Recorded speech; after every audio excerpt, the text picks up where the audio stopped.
probably heard a train horn before. After all, they basically blow every single time the train travels through a crossing or passes by a station. These loud blasts can be a little overwhelming and seemingly unnecessary. So why do trains even have horns? And why do they blow them so much? The short answer is because they're required to. But the real answer is more complex than that.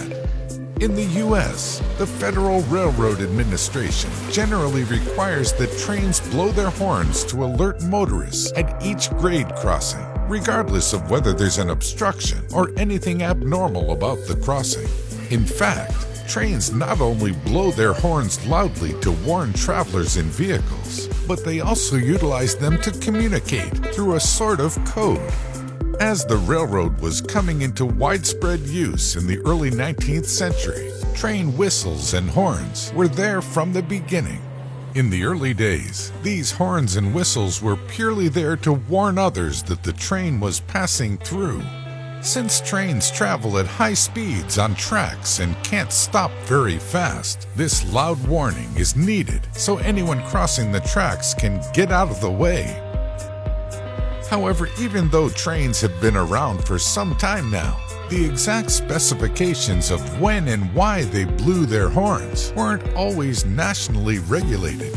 In 2005, for example, the United States Federal Railroad Administration published the most recent rule on regulating the sounding of train horns. This was after bans in places such as Florida had been shown to have doubled the accident rate. No train horn!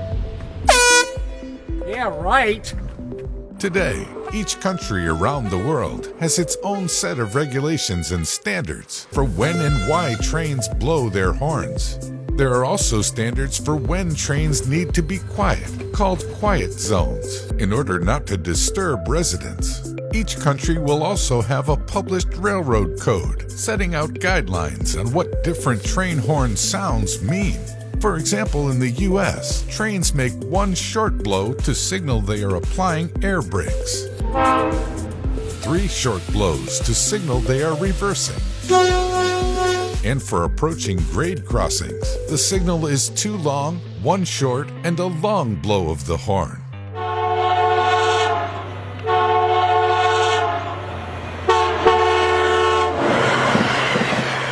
These are just a few of the signals, and they're one of the few ways that modern trains communicate with signalmen, rail workers, and cars around them. Around the world, there are also some interesting signals trains use for specific events. For example, in Canada, 6 short bursts signal a fire on the track. However, in the UK, it isn't the length of the burst that's varied, it's the tone of the horn sound. While radios and other communications techniques are standard in modern railroads, there's no better warning that a train is coming than its loud horn. So in summary, trains blow their horns because it's one of the most effective warning techniques for these massive high-speed rail cars. From the early days of railroads until now, the train horn has been a vital part of this transportation technique.